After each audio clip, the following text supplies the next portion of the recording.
Señor y Dios, bendito sea tu nombre en el día de hoy.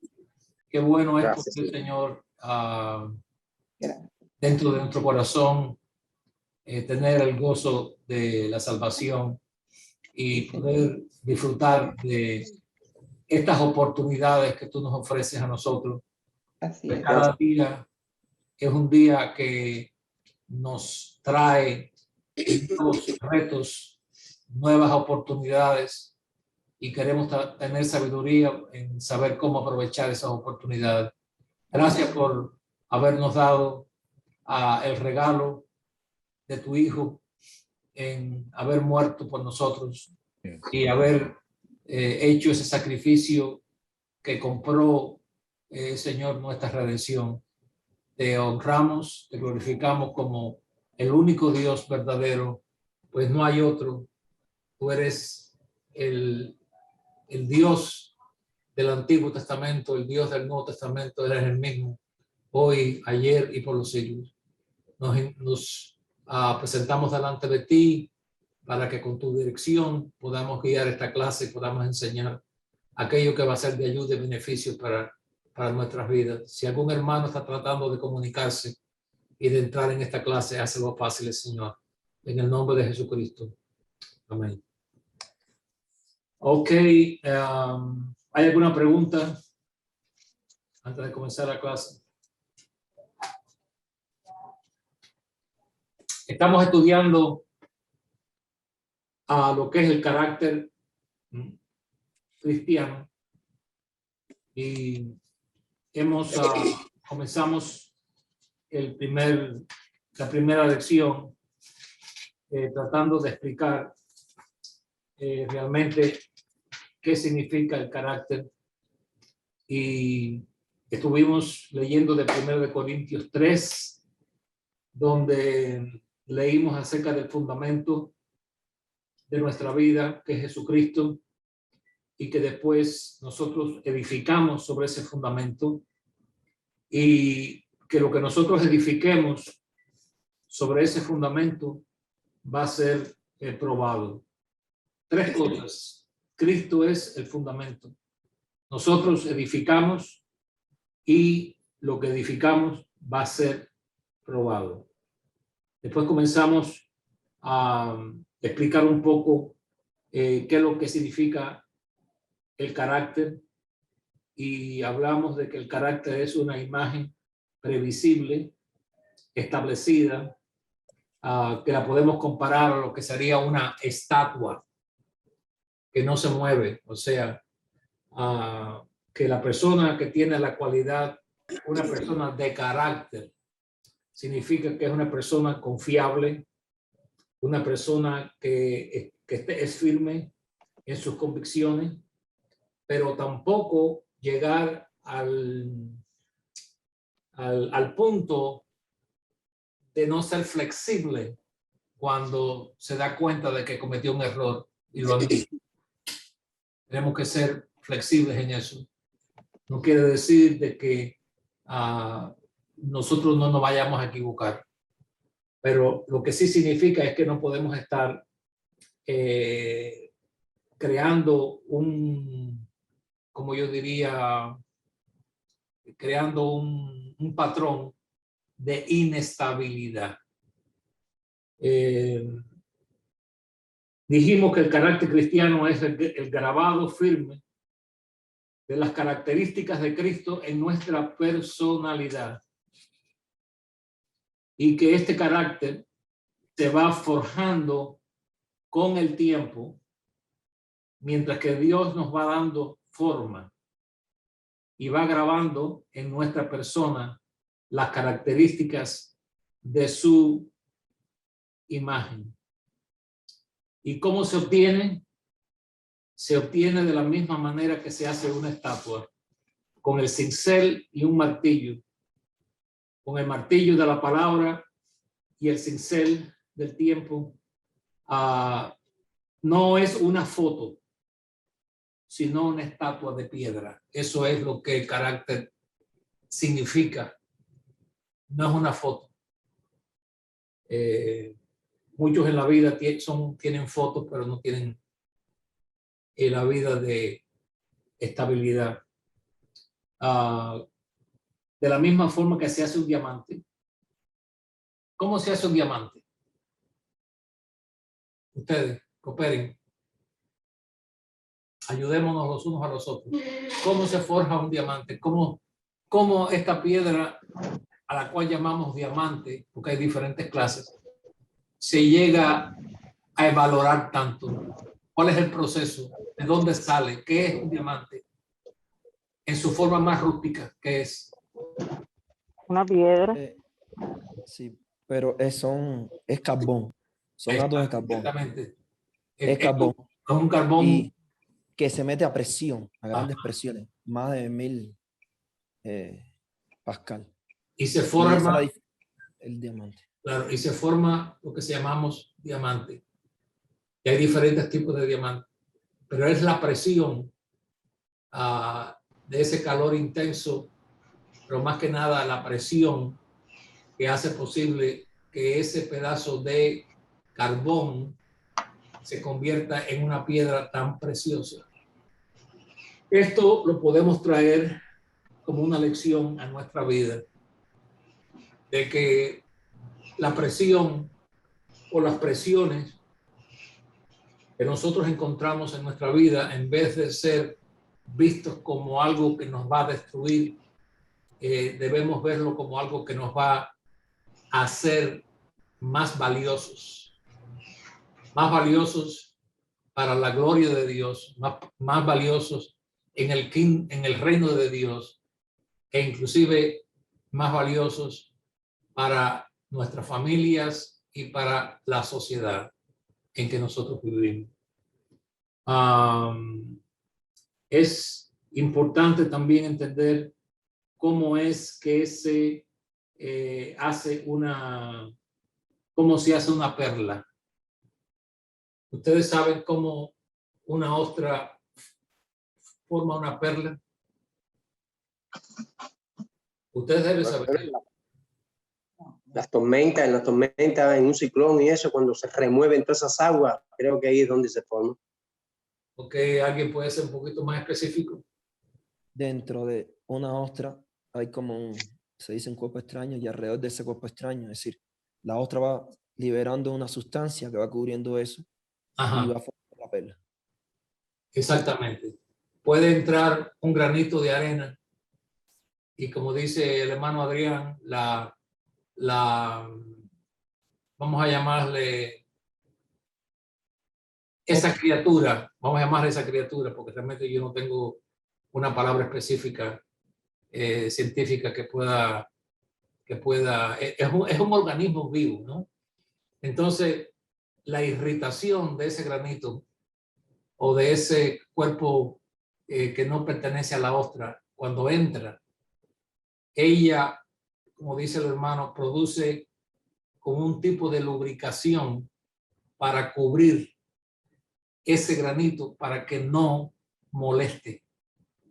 Y a medida que lo va haciendo, se va formando lo que después llegamos a ver como una perla. Más grande es la irritación, mayor se hace la perla. Y usted sabe que la perla es perfectamente redonda y de gran valor. Lo mismo es en nuestra vida. Lo que pudiera irritarnos, que pudiéramos creer que es para dañarnos, si sabemos trabajar con lo que nos irrita, podemos crear algo valioso en nosotros, porque las situaciones que molestan, que irritan, nos van a llevar más a escudriñar las escrituras, nos van a llevar más a tener un contacto más íntimo con Dios. Y eso va forjando nuestro carácter, va forjando nuestro valor en el mundo en el cual vivimos. Así que podemos aprender de todas estas situaciones que ocurren en el mundo natural. La importancia que tiene la santificación en la formación del carácter cristiano se puede ver en diferentes maneras. La santificación no nos da el carácter cristiano, no nos da el carácter cristiano, pero sí erradica lo que lo impide. Lo cual quiere decir que aquellas cosas que pudieran impedirnos a nosotros ser llenos con la plenitud del Espíritu de Dios, la santificación hace posible que lo que lo impide sea removido en nuestra formación como seres humanos. Nuestros defectos, en la forma que fuimos criados, las tendencias de nuestra composición química, porque hay una composición química en nuestros organismos. Y hay diferentes situaciones en nuestra vida genética que contribuye a la inclinación nuestra hacia ciertas cosas. La santificación es necesaria porque opera en eso y va a quitar de en medio el obstáculo o los obstáculos que impiden nuestro crecimiento, nuestra perfección en relación a nuestra formación concerniente a lo que no debe haber en nosotros. Eso lo vemos en el libro de Hechos. Por favor, Hechos 15. Hechos 15, versículo 8 y 9. Y Dios, que conoce los corazones, les dio testimonio. Está hablando aquí de los gentiles que habían recibido el mensaje de gracia. Les dio testimonio dándoles el Espíritu Santo, lo mismo que a nosotros, que eran judíos. Y ninguna diferencia hizo entre nosotros y ellos, purificando por la fe sus corazones. Entonces esa purificación que se lleva a cabo dentro de nosotros, y esto no es una clase de la santificación, porque ya terminamos con ese tema, pero no podemos evitar ir a él, porque es parte de lo que podríamos llamar, no el secreto, pero sí podríamos llamar la receta para el crecimiento de nuestra vida como seres humanos, como personas. Yo creo que cada uno de nosotros debemos de mantener esto en mente. Yo le pido a Dios todos los días en la oración de por la mañana que me dé sabiduría, que me dé entendimiento, que unja mi lengua para saber cuándo hablar y cómo hablar, que sepa cuándo debo estar callado y cuándo debo decir algo. Si se lo pedimos a Dios, Dios nos ayuda y esto hace parte de nuestra formación.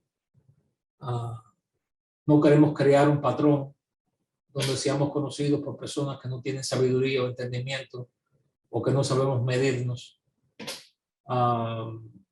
Entonces, cuando pensamos en el carácter cristiano y hacemos la pregunta, ¿cómo podemos obtener nosotros ese tipo de carácter que va a glorificar a Dios, que va a ser positivo, que va a ser productivo? Bueno, de la misma forma que se hace una estatua, con el martillo y el cincel, como ya hemos dicho ya. Entonces, como hemos visto que la santificación hace posible que Cristo no solo sea nuestro Salvador, sino nuestro Señor. En la Escritura aparece mucho esa expresión, Cristo Salvador y Señor. Eso lo encontramos en 1 Timoteo 6.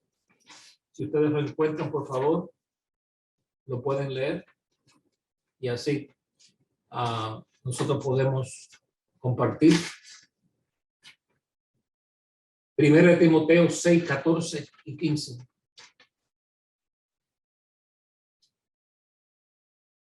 Que guarde el mandamiento sin mácula ni reprensión hasta la presión. Sin mácula, sí. Hasta la aparición de nuestro Señor Jesucristo, la cual a su tiempo mostrará el bienaventurado y solo soberano, Rey de reyes y Señor de señores. Ok. Como Salvador, Cristo nos justifica, nos perdona, nos reconcilia con Dios, nos redime, nos regenera, nos limpia y nos reconcilia con el Padre como Salvador. Como Señor, nos reclama para sí, para guiarnos, para usarnos, para instruirnos, para controlarnos, para gobernarnos y formarnos. Esa es la diferencia entre Salvador y Señor. Señor significa amo. Entonces no es solamente el Cristo que me salvó, pero es también el Cristo que yo miro como mi Señor. El Señor que me reclama para sí. Me reclama para él. Él tiene derecho. Hermano, que Sí. se cortó la comunicación cuando dijo, como Salvador nos justifica y como Señor. Como Señor nos reclama para sí. Para guiarnos, Gracias. para usarnos, instruirnos, controlarnos, gobernarnos y formarnos. Y podíamos añadir otros también. Pero estamos hablando de lo que hace un Señor. Que Él tiene control y tiene derecho sobre nosotros. Sin la plenitud del Espíritu no puede haber verdadero desarrollo cristiano. Seguiremos siendo enanos espirituales. Seguiremos siendo siete mesinos. Yo creo que algunos no saben lo que es eso. Si trae, sabe, ¿verdad? Prematuros. Prematuro, que tiene 7 meses nada más. Sí. Se llama 7 mesinos. Que no ha llevado el embarazo a los 9 meses, que es lo normal. Entonces, por lo regular, el bebé cuando sale muy pequeñito. A veces puede caber en la caja de un par de zapatos, porque yo los he visto. ¿Sí? Entonces, no queremos ser enanos espirituales. No queremos ser 7 mesinos espirituales. Queremos ser todo lo que Dios quiere que seamos. Y Él nos da los instrumentos, Él nos da la ayuda, Él provee los ingredientes para que nuestra vida, esta palabra en español, por lo menos en Cuba no se usa mucho, porque cuando yo lo usé en Cuba en varias ocasiones, algunos me dijeron que esa no era una frase que se usaba mucho en Cuba. Y yo lo entiendo, a veces hay palabras que yo digo y expresiones que son traducidas al español, y es alguien que hace la diferencia. Vamos a ver, hermano Adrián, esa palabra, esa frase es conocida, se usa. Yo quiero hacer la diferencia. Marca la diferencia. Marcar la diferencia. Marca la diferencia. Es la que más se usa en Cuba. Se usa, También, marcar la diferencia. yo escucho que marca la diferencia, aunque la otra también se usa, pero muy poco. Entonces queremos marcar o hacer la diferencia en nuestra vida porque es la única que vamos a vivir. Y no tenemos una segunda oportunidad de regresar y arreglar los errores que cometimos. Esta es lo que hicimos. Y si lo hicimos mal, me refiero a cometer errores, bueno, tenemos que arreglar eso Si hay que arreglarlo con Dios, se arregla con Dios, se arregla con el prójimo y nos limpiamos, nos ponemos de pie y seguimos caminando. Es lo que tenemos que hacer, porque no podemos paralizarnos y seguir mirando hacia atrás, hacia lo que no fue bueno. Y yo les aconsejo a ustedes, todo aquello que no fue bueno, toda aquella experiencia que ustedes pasaron, no se pongan a estar mirando hacia atrás. No se pongan a tratar de decir lo que muchas veces somos tentados a decir. Yo hubiera dicho esto o yo le diría esto. Ya eso pasó ya. Es una pérdida de energía. Y por eso el apóstol Pablo dice, dejando pues lo que quedó atrás, ahora me extiendo hacia lo que está delante. Porque esa es nuestra misión, ir hacia adelante. Deja que los muertos entierren a sus muertos. Y tú sígueme, dice el Señor. Entonces, eso yo lo he visto en documentales, en guerras que han habido, compañeros, amigos, que uno de ellos fue abatido, fue herido y ya muere y el compañero llora y lo abraza y le dicen, vamos, tenemos que seguir. Dice, pero es que no lo puedo dejar, está muerto ya. Nada puedes hacer por él. Sigue adelante. Entonces nosotros en nuestra vida espiritual no podemos llorar o estar llorando el muerto toda nuestra vida. Eso no es no tener corazón, pero es una pérdida de tiempo. Hay una frase en inglés que dice que no podemos llorar por leche que se desbordó de la olla y se perdió. No podemos tener ese tipo de mentalidad. Lo que pasó, pasó, lo que se perdió, se perdió. Llore lo que va a llorar, séquese los ojos y adelante. Porque el carácter cristiano no puede quedarse en un lugar paralizado. No lo permite Dios. Dios quiere que seamos personas que sepamos comportarnos, como dice la Escritura, comportados como hombres de Dios. Eso no quiere decir que tengamos un corazón insensible o que seamos indolentes, no.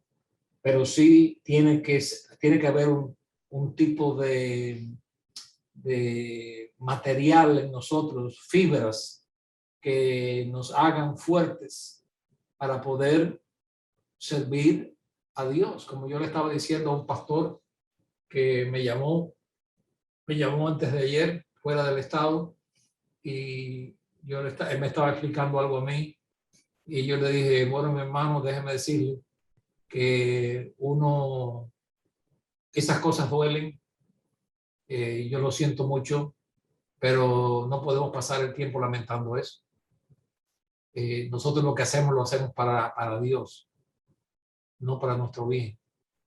Lo hacemos para la gloria de Dios. Y siempre van a haber cosas en nuestra vida que las vamos a hacer con el mejor deseo, que lo vamos a hacer con todo nuestro corazón y con toda nuestra devoción, pero mucho, no déjeme dar marcha atrás, pero algo de eso que nosotros hacemos se va a echar a perder. ¿Algún ejemplo de alguien que hizo algo bueno y parte de lo que hizo se echó a perder? David, cuando quiso llevar el arca y murió. Okay, está bien. Usa, él se lamentó. Se lamentó. Muy bien. Le salió mal. Uh-huh. ¿No? Después siguió adelante, sí, le salió mal, pero después lo intentó nuevamente y siguió hacia él. Lo corrigió. ¿Algo más? El alfarero cuando estaba haciendo la vasija de... Ahí está. También tenemos el caso del alfarero que estuvimos tratando con eso. ¿Algo más? Hay varios casos en la Biblia. ¿Se recuerdan de la mujer que ungió los pies del Señor con aquel ungüento de nardo? Cuando ella lo echó, el nardo era como una cajita, como si fuera un huevo. Su cáscara era muy finita, pero era de alto precio, porque adentro había un ungüento muy oloroso y muy costoso. Y parece que eso era para ella lo más precioso que ella tenía. Y dice, cuando uno lo iba a usar, no es como la tapa de un perfume, ¿no? Que nosotros si tenemos un pomo o una botella de colonia o de perfume, bueno, cuando lo queremos ahorrar, ¿no?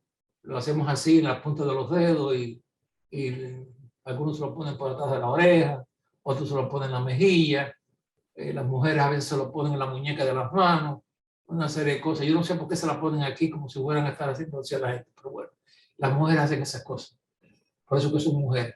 Y entonces, algunas se ríen. Lo que ocurre es que se usa así, ¿no? Y entonces usted le pone la tapa y ya, y lo vuelve a usar. Pero el nardo, no. Porque una vez que se rompía, ya no se podía tapar. Entonces quiere decir que todo lo que había que echarlo. Y eso fue lo que ella hizo con los pies del Señor cuando lo vio. Y dice la historia, que parte cayó en el suelo.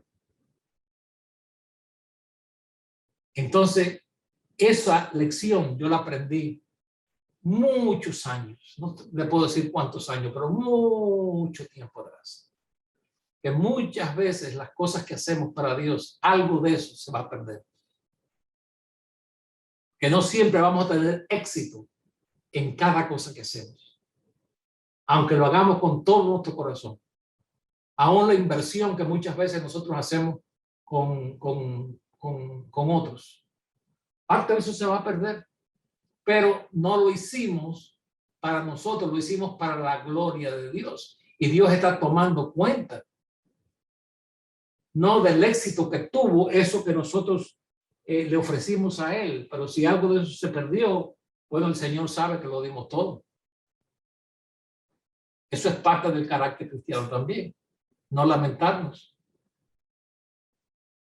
Entonces, encontramos aquí que sin la plenitud del Espíritu, Hermano, sí, hermano, esa parte que usted habló ahora de que a veces hacemos cosas que se pierden, es bueno darte cuenta de cuando estás haciendo una cosa realmente para Dios y cuando se está haciendo algo movido por otros intereses. ajá, Que cuando es de Dios y cuando es para Dios no te vas a frustrar porque no tengas éxito ni te vas a paralizar, sino que vas a continuar haciendo las cosas porque es para el Señor.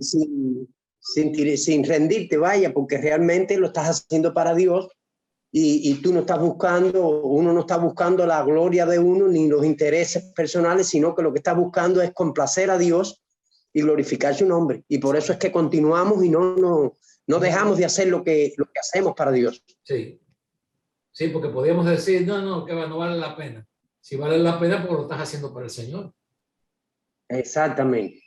Y eso es una de las cosas que puede ayudar mucho a los obreros, a los pastores, a los ministros, cuando uno ve que alguien se aparta, que uno estuvo, como yo diría, tratando con esa oveja y después esa persona deja a Dios y uno dice, que no vale la pena después de invertir tanto, mira lo que pasa.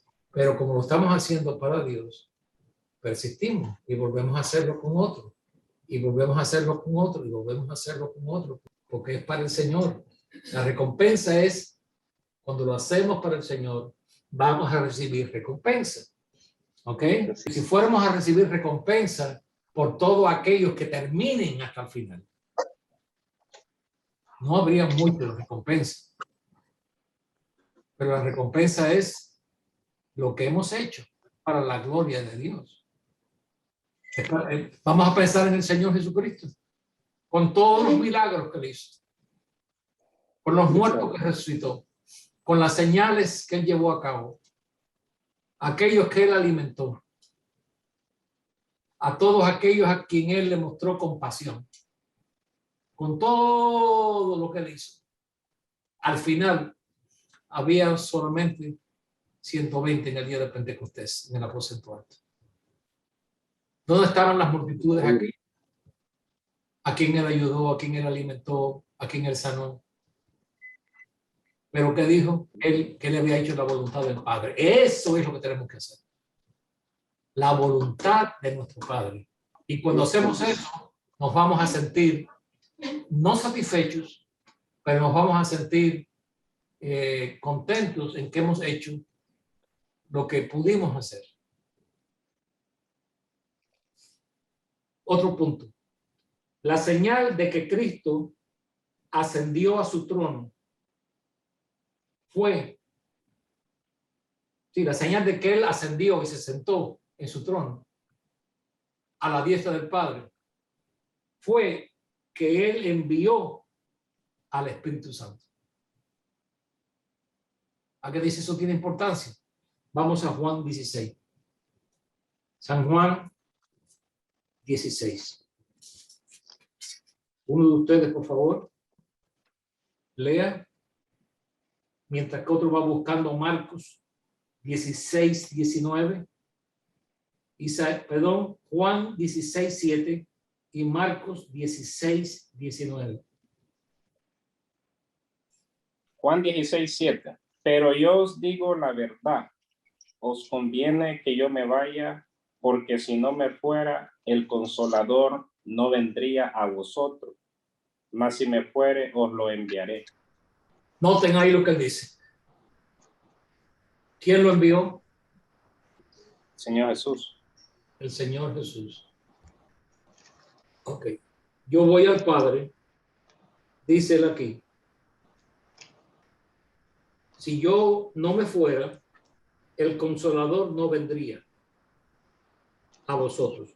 Mas si me fuere, os lo enviaré. Y la prueba de que el Señor Jesucristo no se desapareció en las nubes de algún lugar, pero que él fue a la presencia directa del Padre, fue que él cumplió esa promesa. Él envió al Consolador. En Marcos 16, 19. Y el Señor, después que les habló, fue recibido arriba en el cielo y se sentó a la diestra de Dios. Ahí está. Esa palabra para mí tiene un valor tan grande. Fue recibido. Una recepción. ¿Cómo ustedes creen que los ángeles recibieron al Señor Jesús? Cuando un soldado va a la guerra y pasa 3 o 4 años en una guerra, como en ocasiones ha pasado, como pasó en Vietnam, cuando pasó en la Segunda Guerra Mundial, cuando pasó la guerra en Corea, etcétera, etcétera, la Primera Guerra Mundial. Cuando ese soldado regresa, hay un recibimiento. Un gozo. Y no solamente que hay gozo, es que hay muestras de ese gozo. Hay un Alegría. alegría, recibimiento, celebración. Honor. Amén. Júbilo. Eso me trae a la mente una anécdota de este misionero que él estuvo muchos años, no me recuerdo si fue en Indonesia, pero él estuvo muchos años como misionero. Y entonces llegó el momento que ya por su salud, ya él estaba ya bastante golpeado por el tiempo y él regresaba a casa. Y dio la casualidad que en el mismo barco que él venía un general que había cumplido su tiempo en esa guerra donde él había estado. Cuando llegaron al muelle, no me recuerdo si fue en Nueva York, eso no es importante, pero cuando el barco atracó y el general salió con su uniforme y sus medallas, había como un mar de personas con banderas, dándole la bienvenida, un recibimiento a este héroe, Con bombos y platillos. Bombos y platillos y todo tipo de expresiones, como se dice, de cintas que se tiran, no, todo tipo de cosas. Y entonces este misionero que había dado toda su vida predicando el evangelio entre personas enfermas, malaria y todo tipo de situaciones, no había nadie allí. Entonces él, como un ser humano, se entristeció un poco y dijo: Señor, aquí no hay nadie en mí para recibirme. Y dice que fue como si Dios le dijera: mi hijo, pero es que todavía tú no has llegado a tu casa. Todavía tú no has llegado a tu casa.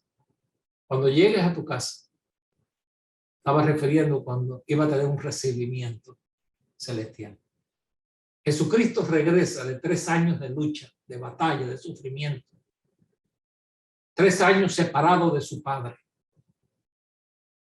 Y esa palabra, cuando yo la leo, yo no puedo simplemente pasarla por arriba y fue recibido y seguir leyendo. No, no. Hubo un recibimiento en el cielo de la gran victoria que él había tenido. Victoria sobre el diablo, porque lo venció en cada ocasión que se enfrentó a él. Victoria sobre su cruz, en la cual murió y dio su vida. Victoria de vivir 3 años siendo burlado, siendo perseguido, siendo ignorado. Victoria sobre el sepulcro, sobre la muerte. Y cuando él llega, cuando él se va y llega al cielo, es recibido en el cielo. Y se sentó.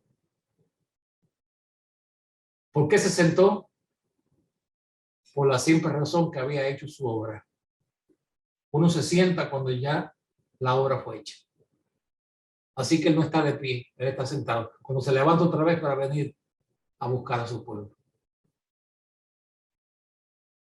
Eso para mí son momentos que me hacen meditar en la grandeza del amor de Cristo para su iglesia, para sus hijos, para su pueblo. Y esa es la señal de que él ascendió, porque él no se perdió. Ustedes se recuerdan cuando Eliseo se fue, que fue arrebatado.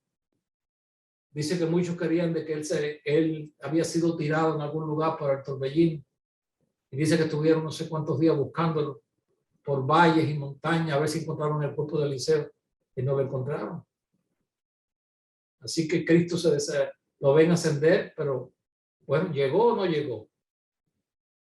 Él llegó sin un viaje espacial, digo, sin un traje espacial, sin tener que poner oxígeno aquí.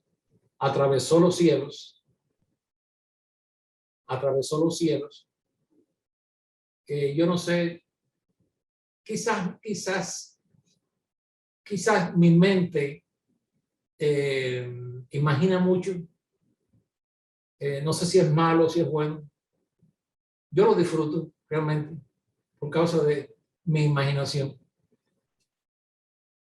Ustedes han visto cuando el avión de un presidente va a un lugar que lleva una escolta de aviones de guerra a la mano derecha y a la mano izquierda de atrás, que van escoltando ese avión. Aquí está Cristo ascendiendo al cielo, y los ángeles van junto con él hasta que se sienta a la diestra de Dios. Y entonces cumple la promesa a los 50 días y envía al Espíritu Santo. Y la señal de que Cristo ha derramado el Espíritu en nosotros es que Él se ha sentado en su trono, en nuestra vida, como Señor. cuando Él nos llena con el Espíritu Santo, entonces Él se convierte ya no solamente en nuestro Salvador, pero sino en nuestro Señor. ¿Qué es lo que hace el Espíritu Santo en la vida del cristiano que quiere forjar su carácter? El Espíritu Santo hace que Cristo sea más real en la vida del cristiano. Esto hace posible el proceso de la formación del carácter cristiano, porque el Espíritu Santo amplía.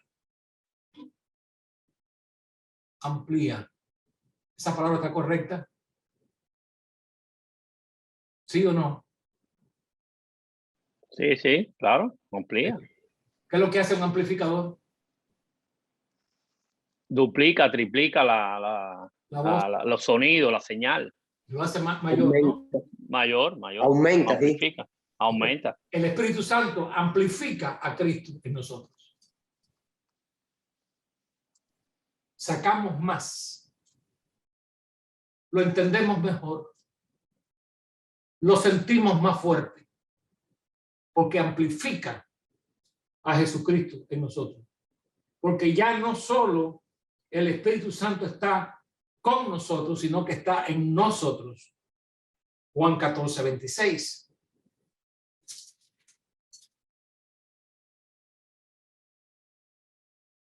Estos son versículos del ABC, de lo que es el cristianismo, de lo que es la vida cristiana. El ABC. Y son cosas profundas, son profundas realmente, pero no se mencionan, no se hace énfasis en estas verdades tan gloriosas. ¿Ok? ¿Uno de ustedes lo quiere leer, por favor? Mas el Consolador, el Espíritu Santo, a quien el Padre enviará en mi nombre, Él os enseñará todas las cosas y os recordará todo lo que yo os he dicho. Amén. Ahí ven la unidad del Padre y del Hijo. El Hijo dijo, yo lo enviaré. El Hijo dice, el Padre lo enviará en mi nombre, la unidad entre el Padre y el Hijo. Y dice, Él os enseñará algunas cosas. Todas las cosas. Todas las cosas. ¿Qué cosas son esas? Las que usted necesita saber. Okay. No esté muy preocupado sabiendo, tratando de enterarse dónde estaban los dinosaurios cuando vino el diluvio, si dentro del arca había dinosaurios y había no sé qué cosas. No se preocupe por esas cosas. Eso ya pasó ya. Déjelo ahí, edifique su vida espiritual. Amén. Porque si hubo dinosaurios dentro del arca o no, eso no lo va a ayudar a usted en sus pruebas, en sus luchas. Amén. Porque hay gente que se preocupa por todo eso, comienzan a estudiar y comienzan a hacer diagramas y cosas y forman una... ¿Para qué? ¿Para qué? Ok, dice el Consolador, el Espíritu Santo, a quien el Padre enviará en mi nombre, Él os enseñará todas las cosas y os recordará todo lo que yo os he dicho. Ustedes nunca se han preguntado cómo es posible que los discípulos que no eran escritores pudieron escribir los evangelios y decir detalladamente lo que ellos vieron sin tener una grabadora, sin tener una tableta, sin tener una libreta con una pluma o un lápiz escribiendo las cosas que Cristo decía. ¿Cómo es posible que ellos lo hubieran hecho? Porque son preguntas que uno debe hacerse. Y aquí está la respuesta. El Espíritu Santo se lo revela. El Espíritu Santo se los recordó. Eso es una obra milagrosa. Por eso es que la palabra de Dios es divina. ¿Okay? Porque hay tantas cosas que nosotros tomamos de balde y no nos paramos a ver la gloria de Dios en eso. No dijo Cristo, mirad los lirios del valle, que ni aun Salomón se vistió con la gloria de ellos. Por cuántos lugares nosotros pasamos y encontramos flores silvestres. Nunca ha agarrado usted una flor de esa y le ha mirado los pétalos y se ha puesto a pensar. Fíjese en esos colores. Fíjese en esos detalles. ¿Qué cosa más gloriosa esa? ¿Cómo es que eso puede decirse? Eso salió por casualidad. ¿Cómo es posible? ¿Cómo es posible que ardillas que están debajo de un árbol de bellotas esté en el suelo con 2 pilitas? Yo le llamo pilas, otros pueden decir otras cosas, ¿no? Un grupito, ayúdenme aquí porque en otros países dicen otras cosas. Dos Montañita. Una montañita. montones. ¿Cómo es? Montones. Un montoncito. Un montoncito, sí. Ok. Ya usted tiene la idea, ¿verdad? Tienen 2 montoncitos aquí. Entonces agarran una bellota, hacen esto, miren. Cuando no tiene el grano dentro, la ponen por un lado. La que tiene, la ponen para otro lado. Saben seleccionar. Donde mi tía. ¿Quién les enseñó a ellos eso? ¿Cómo un ave puede salir de África y volar más de 3.000 millas, parando en diferentes lugares, y van a emigrar a un lugar casi desierto para criar a sus futuros pollitos? ¿Cómo una paloma mensajera puede viajar cientos y cientos y cientos de millas y saber dónde ir? Que tienen un GPS que Dios ha puesto en su cerebro para no perderse. Yo nunca he visto una paloma mensajera que se ha perdido. Oye, ¿dónde yo estoy? Hablando la otra paloma mensajera. ¿Por dónde voy? ¿Dónde doblo? Sí, me voy para la derecha o para la izquierda, porque la verdad sí, porque yo estoy mirando al sol, pero me he confundido. Ella sabe dónde ir. Dios ha puesto eso en una paloma. Y hay personas que aquí en Miami se pierden.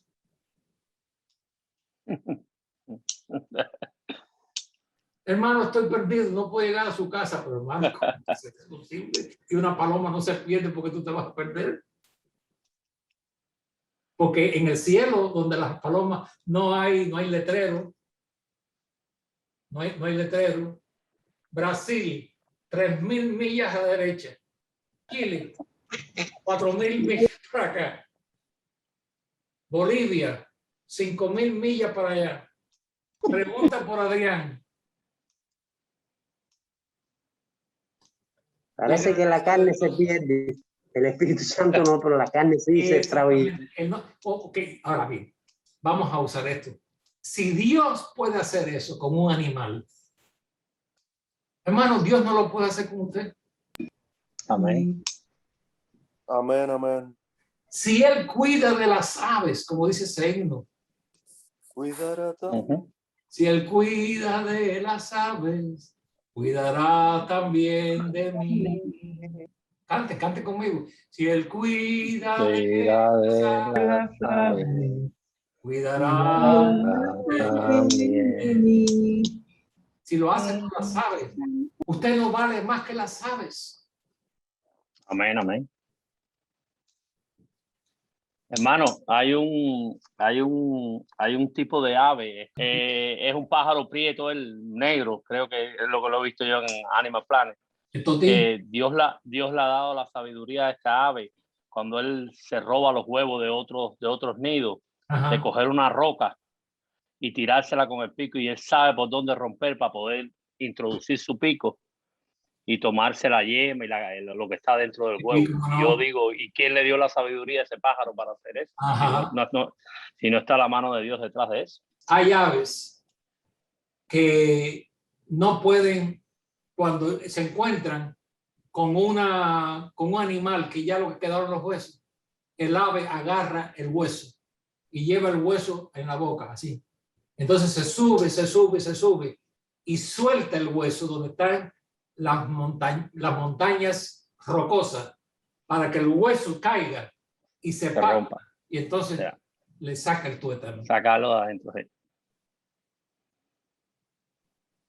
Entonces, hermano, si Dios puede hacer todo eso, ¿cómo Él no va a poder forjarnos? ¿Cómo Él no va a poder formarnos? ¿Cómo Él no va a poder? Yo sé que hay un dicho que dice que árbol que crece torcido jamás su tronco endereza, pero yo recuerdo lo que dice el Señor, para Dios no hay nada imposible. Hermana Loima, ¿te quería decir algo, hermano? No, hermano, solo quería referir otro ejemplo y es el de las mariposas monarcas que viajan desde México hasta casi llegando prácticamente a la parte más norte de los Estados Unidos. Como un animal tan frágil puede hacer ese viaje tan largo. Sí, es una cosa verdadera. Los científicos no saben, no hay respuesta a esas cosas. Pueden decir muchas cosas, pero cuando hay cosas simples y sencillas como esta, ellos no tienen respuesta. ¿Cómo es posible que una mariposa, como dice la hermana, que el cerebro debe tener, ¿de qué tamaño? Un granito de arena, puede tener el salmón que nace en un río?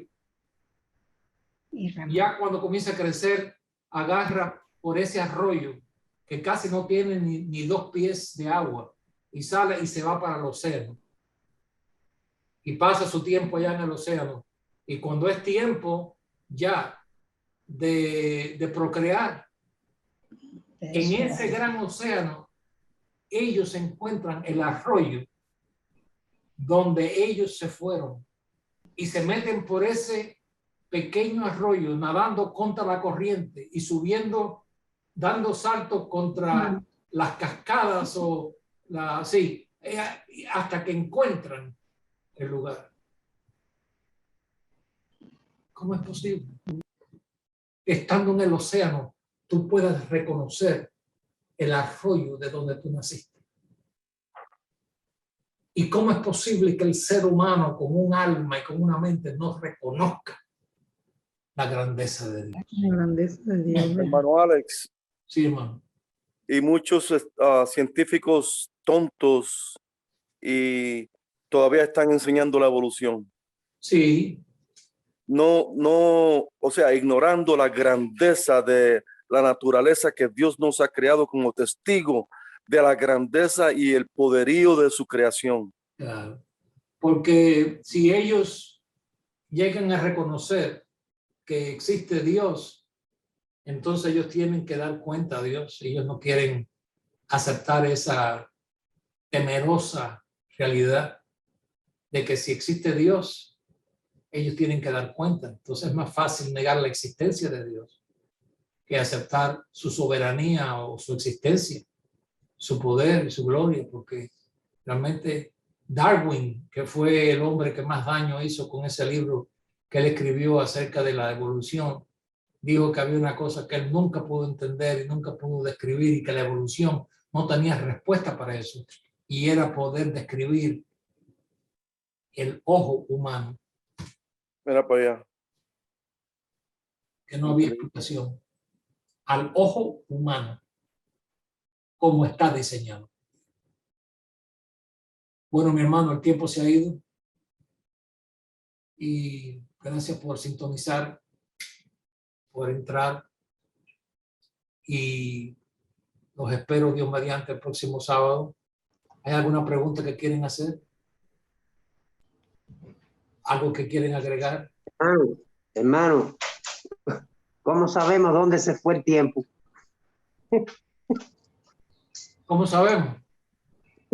¿Dónde se fue el tiempo? ¿Dónde? ¿A dónde fue? ¿Qué tiempo?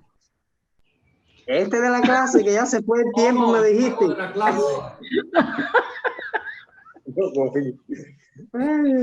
El tiempo realmente es un misterio.